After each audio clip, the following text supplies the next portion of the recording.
نحمده ونصلي على رسوله الكريم اما بعد فاعوذ بالله من الشيطان الرجيم بسم الله الرحمن الرحيم رب اشرح لي صدري ويسر لي امري واحلل عقدة من لساني يفقهوا قولي۔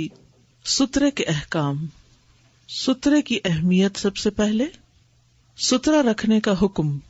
سترہ کہتے ہیں اس رکاوٹ کو جو نمازی کے آگے کھڑی کی جاتی ہے۔ ابو سعید خدری سے روایت ہے، وہ کہتے ہیں کہ رسول اللہ صلی اللہ علیہ وسلم نے فرمایا، جب تم میں سے کوئی نماز پڑھنے لگے تو اسے چاہیے کہ سترہ رکھ کر پڑھے اور اس کے قریب کھڑا ہو، یعنی یہ نہیں کہ نماز یہاں پڑھے اور سترہ وہاں ہے۔ رسول اللہ صلی اللہ علیہ وسلم نے فرمایا، اپنی نماز میں سترہ رکھا کرو، اور ایک روایت میں ہے کہ تم میں سے ہر ایک اپنی نماز میں سترہ رکھے اگرچہ وہ تیر ہی ہو۔ سترہ کیوں رکھا جائے؟ اس لیے کہ سترہ شیطان کو روکتا ہے۔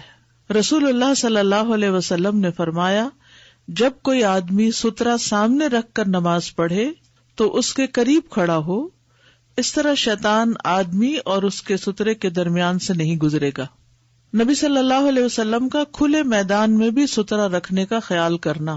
ابن عمر سے روایت ہے کہ جب رسول اللہ صلی اللہ علیہ وسلم عید کے دن نکلتے تو نیزے کا حکم دیتے تو وہ آپ کے آگے گاڑ دیا جاتا نیزہ، آپ اس کی طرف رخ کر کے نماز پڑھتے اور لوگ آپ کے پیچھے ہوتے، اور آپ سفر میں بھی ایسا ہی کیا کرتے تھے۔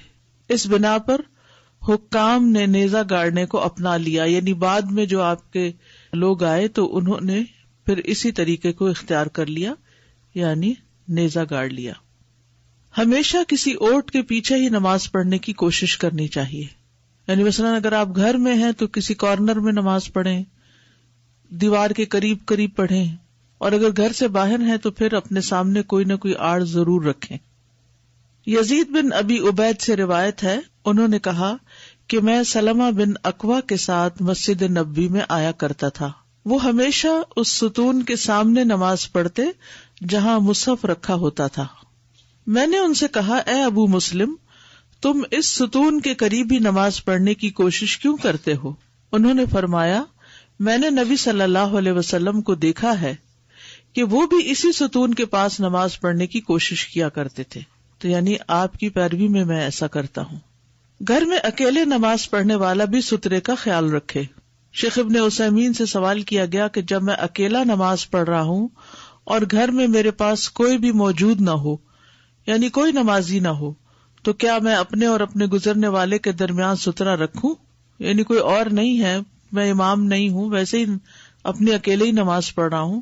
تو انہوں نے جواب دیا، جب انسان گھر میں یا جنگل میں اکیلا ہو اور اس کو اس بات کا خوف نہ ہو کہ کوئی بھی اس کے سامنے سے گزرے گا، تو یعنی علماء نے اس میں اختلاف کیا ہے کہ اس وقت سترہ رکھنا مسنون ہے یا نہیں، اور راجح بات یہی ہے کہ وہ سترہ رکھے گا اگرچہ اسے کسی گزرنے والے کا خوف نہ ہو، کیونکہ سترہ رکھنے کے فائدوں میں سے یہ ہے کہ سترہ نظر کو دائیں بائیں گھمانے سے روکتا ہے۔